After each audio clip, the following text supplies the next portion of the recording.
अगर वो आइन और दस्तूर बनाने वालों के फर्जंद थे, उनकी वो नवासे थे, तो उनको चाहिए था कि आज फॉर्म 47 पे प्रोटेस्ट करते, जो पंजाब में आइन टूटा है उसके ऊपर वो प्रोटेस्ट करते।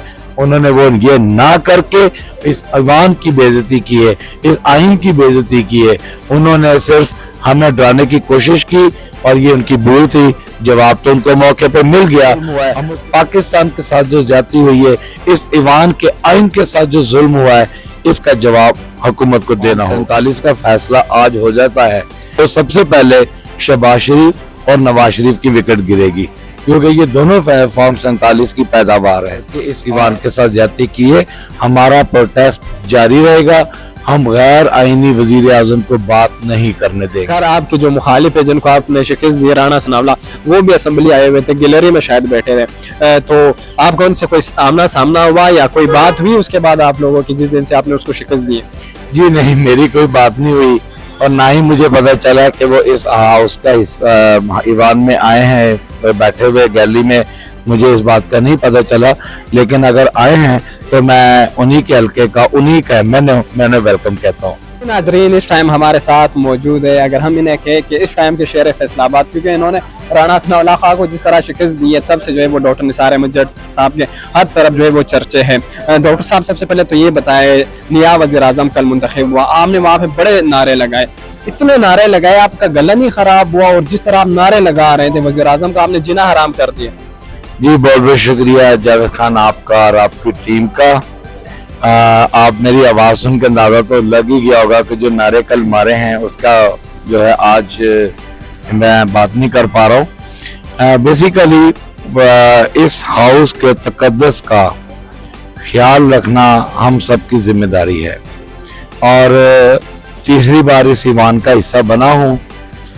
मेरी ज़ाती तौर पर ख्वाहिश है कि इस ईवान की कार्रवाई जो आइन और दस्तूर के साथ साथ पुरअमन रहनी चाहिए। प्रॉब्लम क्या है कि कल जो प्राइम मिनिस्टर मुंतखब हुए हैं वो फॉर्म 45 के चोर हैं, वो फॉर्म 47 की पैदावार हैं, और ऐसे एक शख्स को प्राइम मिनिस्टर बना देना या ऐसे एमएनएस जो ईवान में आके बैठना जो फॉर्म 47 की पैदावार है और वो हुकूमत बना के PDM 2 को लेकर आगे चले, तो मेरा ख्याल है कि ये पाकिस्तान के वोटों के साथ बहुत बड़ी ज्यादती है।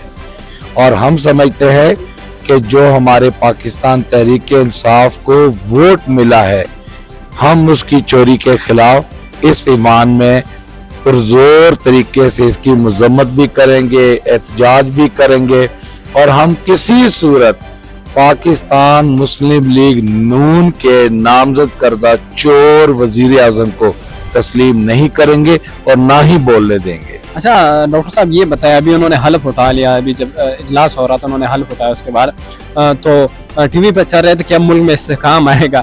आप क्या समझते हैं, ये वज़ीर आज़म जिसने 16 महीने इस मुल्क को जो है वो तबाही में धकेला, क्या ये अब आने वाले जो 5 साल, पता नहीं हुकूमत चलती भी है या नहीं, फ़र्ज़ करे चल भी जाए, तो क्या ये इन 5 सालों में अब वो 16 महीने की जो कारकर्दगी इन्होंने दिखाई है उसको जो है वो बेहतरी में तब्दील कर सकते हैं?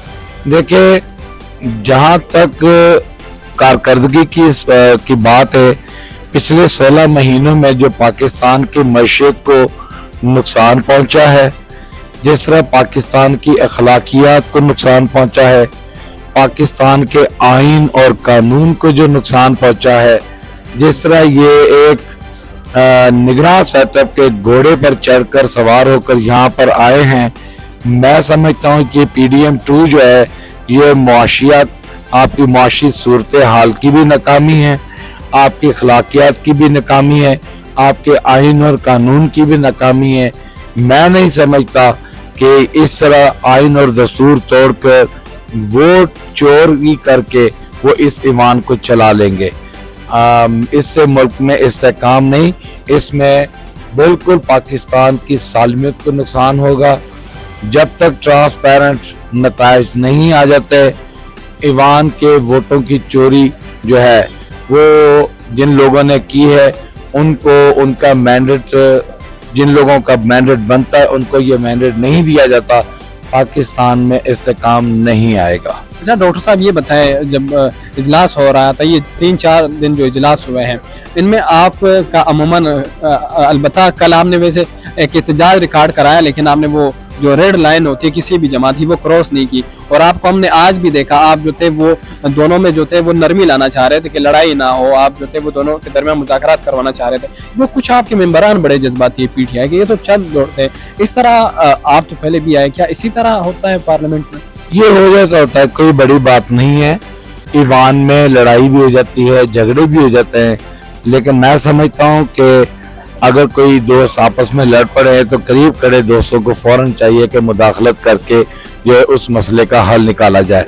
हम चाहते थे कि आज बिलावल भुट्टो बात करे, लेकिन बिलावल भुट्टो साहब ने जो ज्यादती की है कि उन्होंने Who the hell you are कहकर हमें मुखातब किया, उसके बाद दोबारा प्रोटेस्ट हुआ और हमारे प्रोटेस्ट को सामने रखते हुए बिलावल भुट्टो ने रियलाइज किया और अपने अल्फाज वापस लिए। तो मेरा ख्याल है कि स्पीकर साहब को भी जो है ये अपना अल्फाज स्पंज करने पड़े। मेरा ख्याल है कि इस तरह के रवैयों से हुकूमत को गुरेज करना चाहिए। हम अपोजिशन में बैठे हैं, हम अपना एहतजाज रिकॉर्ड कराना आईनी हक समझते हैं और हम अपना हक जो इस्तेमाल करेंगे।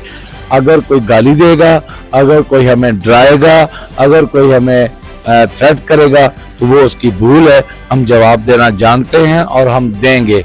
मैं फिर आपको एक बात कहता हूँ कि हमें आज बड़ी खुशी होती कि आज अगर बिलावल भुट्टो हमें ये जुमला कसने से पहले वो समझते कि इस ईवान को के फाउंडर और ईवान को इसका जो ओपनिंग सेरेमनी यहाँ पर एक प्लेट लगी है उनकी वालदा के नाम की लगी हुई है। अगर वो आइन और दस्तूर बनाने वालों के फर्जंद थे, उनकी वो नवासे थे, तो उनको चाहिए था कि आज फॉर्म 47 पे प्रोटेस्ट करते। जो पंजाब में आइन टूटा है उसके ऊपर वो प्रोटेस्ट करते। उन्होंने वो ये ना करके इस ईवान की बेइज्जती की है, इस आइन की बेइज्जती की है। उन्होंने सिर्फ हमें डराने की कोशिश की और ये उनकी भूल थी। जवाब तो उनको मौके पर मिल गया। हम उसके बावजूद भी कोशिश करते रहे कि कोई झगड़ा ना हो, कोई शिद्दत पसंदी ना हो, लेकिन हमें इस हमारी ये कमजोरी ना समझी जाए। हम इस ईवान को आइन और कानून के तहत लेकर चलना चाहते हैं, लेकिन इस आइन और कानून को से पहले हमारे साथ जो जुल्म हुए हैं, हमारे साथ जो ज्यादतियां हुई हैं, जो पाकिस्तान के साथ जुल्म हुआ है, पाकिस्तान के साथ जो ज्यादती हुई है, इस ईवान के आइन के साथ जो जुल्म हुआ है, इसका जवाब हुकूमत को देना होगा। अच्छा डॉक्टर साहब, आखिर में ये बताएं कि आप लोगों के जो दो बुनियादी इस टाइम आपके मुतालिबे, एक खान की रिहाई, खान नहीं बल्कि उन तमाम कारकुनों की रिहाई जिनको सियासी वजूहात के बिना पर गिरफ्तार किया गया या केसेस बनाए गए हैं, और दूसरा ये कि आप लोग मखसूस नशस्तें मांग रहे हैं और ये जो अक़लियत की नशस्तें ये मांग रहे हैं आप लोग। अब तक जो आप लोगों के दो बुनियादी मुतालिबे हैं, तो क्या आपको लगता है कि आपके ये मुतालिबे जल्द तस्लीम कर लिए जाएंगे? अगर आपके मुतालिबे नहीं तस्लीम किए जाते तो आप जो है वो आए रोज जो है उनको बात नहीं करने देंगे या आए रोज जो है वो हड़ताल एहतजाज करते रहेंगे? देखिए, फॉर्म 47 के ऊपर जो हमारा प्रोटेस्ट है, हमें तो नजर आ रहा है कि हमें इंसाफ नहीं मिलेगा, क्योंकि अगर फॉर्म 47 का फैसला आज हो जाता है तो सबसे पहले शहबाज शरीफ और नवाज शरीफ की विकेट गिरेगी, क्योंकि ये दोनों फॉर्म 47 की पैदावार है और हमें नजर नहीं आ रहा कि ये हमारे साथ इंसाफ करेंगे। मैं फिर एक बात कहना चाह रहा हूँ कि हमें बड़ी तवक्का थी कि इस ईवान की बालादस्ती की खातिर आज बिलावल भुट्टो बात करते, लेकिन उन्होंने भी बात ना करके इस ईवान के साथ ज्यादती की है। हमारा प्रोटेस्ट जारी रहेगा। हम गैर आईनी वजीर आजम को बात नहीं करने देंगे।